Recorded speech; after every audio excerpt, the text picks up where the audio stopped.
Hi, I'm Dalia, and I am 32 years old. And if I were to write a book about the most important things in life and the biggest things that changed me and impacted me, it would be about what I'm going to include in this video. These things that I'm going to talk about are so meaningful to me, and they have fundamentally made me who I am today. And I've gone from feeling lost and alone and confused to having so much more clarity, and that makes it invaluable to me. So without further ado, I'm going to get started. These are the 12 things that I have realized in life, and I hope that maybe, just maybe, they might help or provide value to you as well. Lesson number 1. The big things in life will hold much more value, much more magic. They will be so much more special on a consistent basis if you can find that same value and excitement and happiness towards the little things in life as well. Just think about it. If you can look out the window and look at a tree, and instead of just seeing a tree, you see all the little leaves blowing in the wind, and you see the color of the tree and how the light reflects on it, and you can see the beauty in that and how special that is, then no matter what, when you're going through life, you will see so much beauty and magic around you. So when the big things happen, it will mean so much more to you, and it will take so much less for you to feel that same type of satisfaction. Now, this kind of became a realization for me when I noticed that the more vacations I went on, the less excited I was about the individual vacation, and the better the vacation needed to be for me to be excited while I was there. And I didn't like that that was happening. And I basically realized it's like the more that you get used to something and you stop paying attention to the littlest special qualities around you, the less aware of it you will be overall. So definitely focusing on the little things. It's the way the sunlight comes in. It's a bird chirping outside. It's the smile of your partner. It's everything around you. The more that you can focus on those small little things, the more magical everything around you will be, and the more magical those big things will be too. Lesson number 2. Questioning my own beliefs is probably the main thing that made me go from lost to found. We are fed so much BS societally about who we should be, what we should value, and how we should think. And if you don't ever question it, you will be lost maybe forever. You can literally end up living a life with values that don't even really make sense to you. Like you, if you actually thought about it, would think they don't even make sense. But if you don't spend the time to actually think about it, you would never know. One of my best examples for this is actually an argument, quite a big fight that my husband and I got into 10 years ago. We were in Miami at a beach, and I wanted to sit out and tan because I did not want to get my hair wet. And my husband wanted me to go in the water and play with him at the beach and go swimming. It was a whole thing, but later on I actually thought about it, and I thought, why is it that when I was a kid, I would have taken every opportunity to go swimming? I loved it so much. But that now I don't want to go swimming because I don't want to get my hair wet. When did my value for vanity overpower my value for play and fun? I realized that it had been about 9 years of me having that value for vanity over fun and play. And that one question around my own belief system led me to completely change an aspect of my belief system. And you will now see me swimming any chance I get when I'm at the beach or at a pool. Another example of this is I spent years really dreaming of having a luxury car, and I was pining over it. But unfortunately, my family experienced some financial loss, and I really started worrying about money. And one day I decided to question for myself, why do I really want that luxury car? What would it make me feel? And when I sat with it, I realized that for me personally, it would make me feel cool. And what does that really mean? It meant to me that it would make me feel better than other people. And I realized that that too was not part of a value system that I wanted for myself. So those are just some of the examples where we take something as being completely normal, as completely standard, and we don't even question going along with it, but just taking a second and questioning it and really digging down to what it actually means to you. For me, at least, I could realize that there were many things through my life that didn't align to what I actually wanted for myself. It contradicted another value system that I had that I felt was much more important to me. And that is something that has completely changed who I am for the better. Lesson number 3.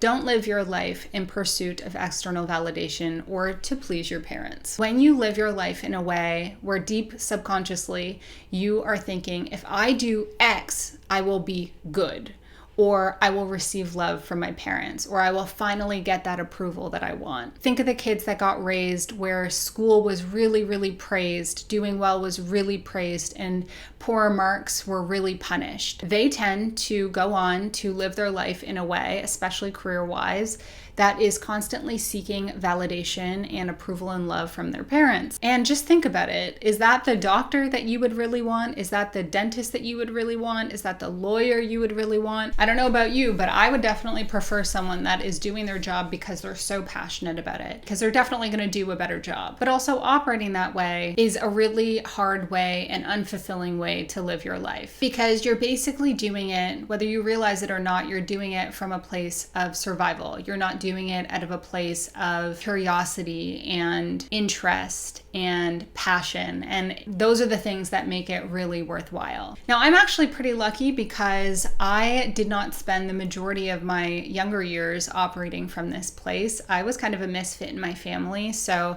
there was kind of an exception for me whereby I didn't have to do amazing in school to receive acceptance, especially from my dad. But I did go through a blip where I circumstantially fell into this pursuit of validation. And I spent a few years of my life chasing that, and they were some of the worst times for me. The most draining, the most empty, and the worst part, I think, of all is that when you live your life chasing that and you actually accomplish that thing that you're chasing that says, yes, I should get that validation, it will feel completely empty.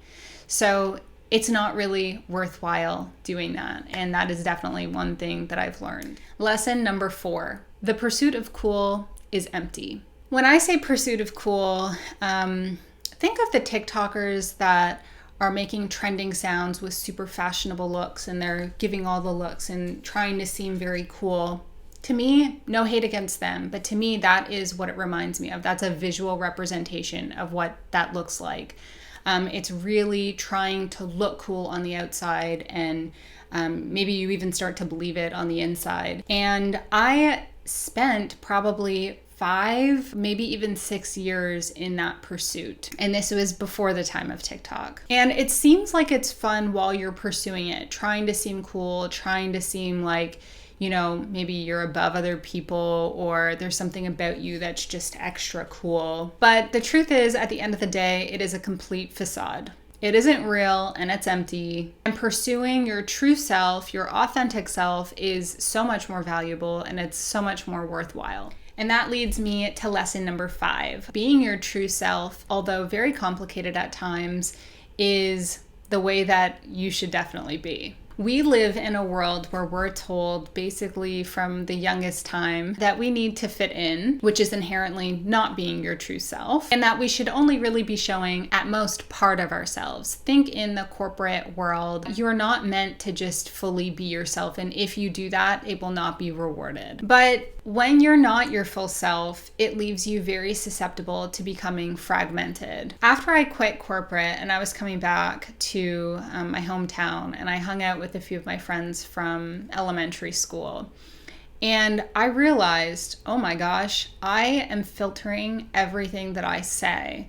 And why was I doing that? Because I used to be like them. I used to just be able to talk freely with no anxiety, with much less filter. And now it's like I have to run every single thing through a politics filter. And I really, really didn't enjoy that. That makes it so that I'm not able to be my full self. I also have the luxury, I'll say, in this situation of doing something in front of a camera. And one of the things that has really stuck out to me, and my husband would attest, is how hard it's been for me to think of, who am I in front of the camera? Am I the person that I am when I'm with my husband? Am I the person that I am with my friends, or that I am at work, or who am I? That's something that's totally been a huge struggle for me over time, and I've made so much improvements. But all you have to do is go to my main channel and look back at my first video, and then look at every 10 videos over time, and you'll see how much how I can show up as myself has changed. And I think that this is probably a more universal problem that's just in my face because I'm on video and it prompts me to really think about it. But being your true self and figuring out who that is and showing up as that person and not being fragmented. There's this version of me over here and this version of me over there. No, none of that. That is a work in progress. And it's still, you go outside and you talk to cashier and all of a sudden you're going, hi, thank you. How are you doing?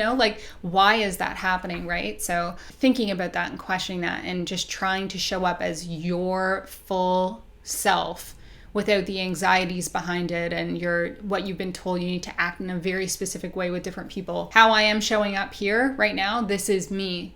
This is me. And if you liked who I was when, I made videos 3 years ago, that would be more like, hi guys, today I'm going to show you how to do da da da. Like that's a version of how something I can turn on, but that's not really who I am. So it's just something to think about, showing up as you for you in a world where you're basically told, don't just be you and fit in and adopt and adapt. It feels so much better to just no, I can be me. I can show up as me and I don't need to be perfect.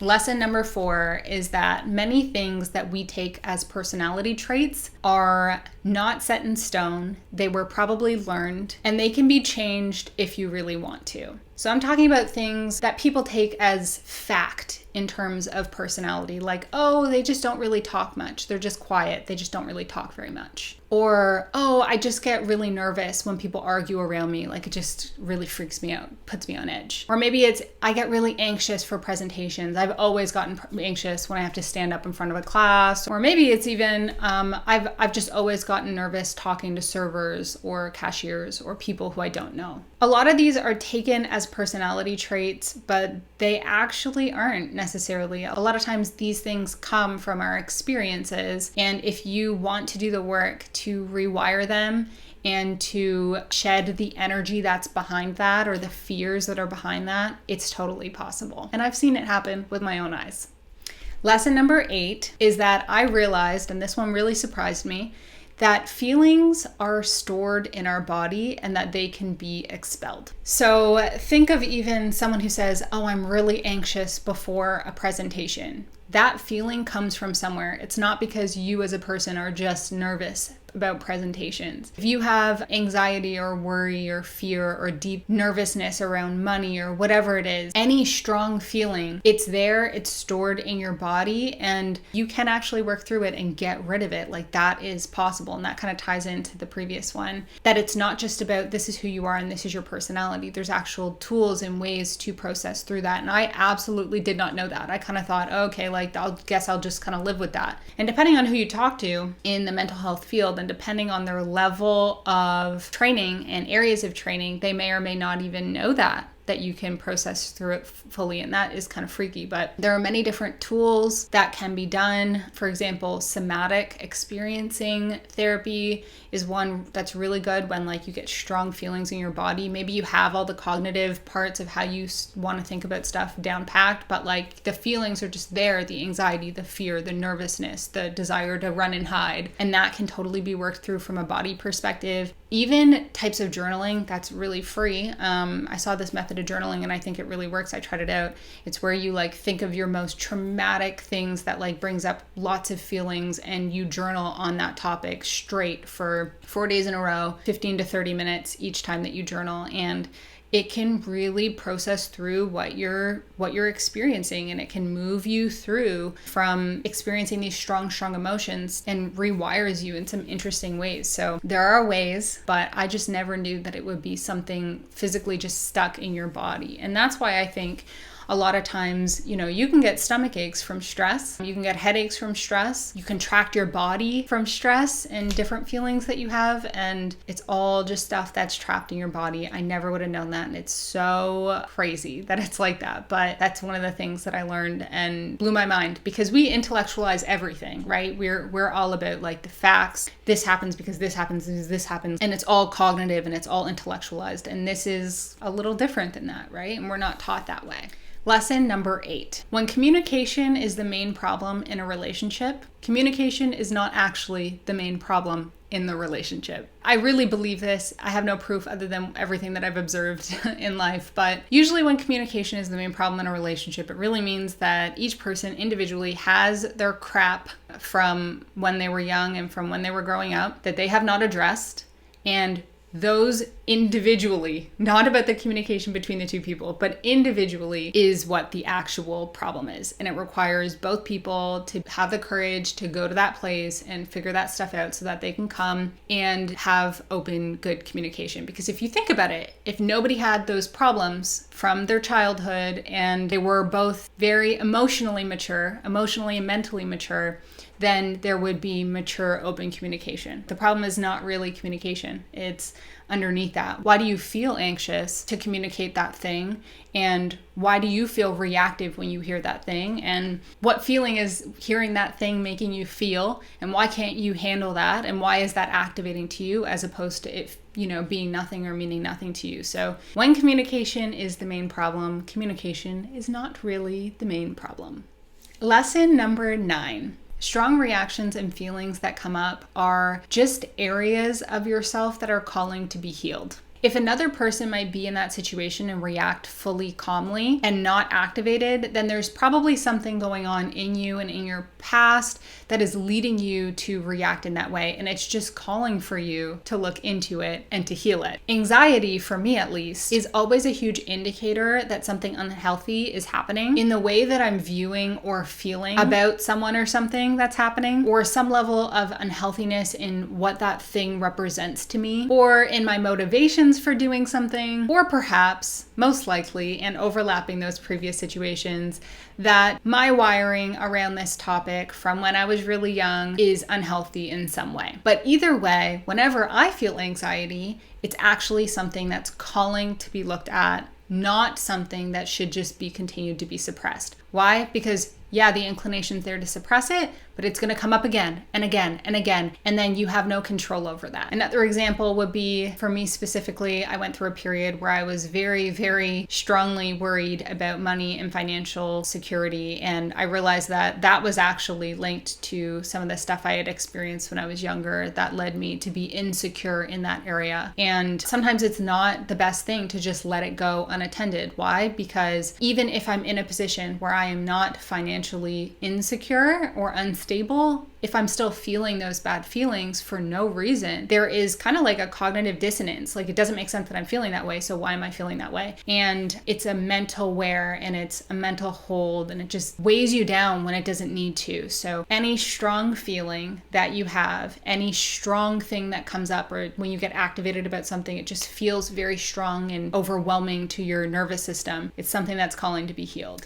Lesson number 10 is that when things do go unresolved, especially in childhood, that is a major way that you can become fragmented. And how when other people don't treat you great or don't treat you right, instead of you being able to stay secure and grounded and good with yourself, you can just become fragmented and take things to heart and let it shape shift you in some way. And that happened to me, actually. And after several years, like 5-6 years, I turned back around and I was like, oh my God, I'm not even who I am.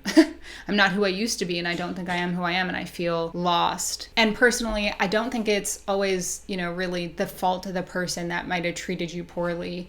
I think a lot of the times it is those unresolved things that predated that person that made it so that you can't show up in that way that would be secure and that would set boundaries and let people know how they can and can't talk to you, or how they can and can't be with you. Yeah, obviously sometimes we are with people that are bad, but the question is like, why are we with or around those people that are bad? Why do we stay in them? And that is where it comes back to those unresolved things with us.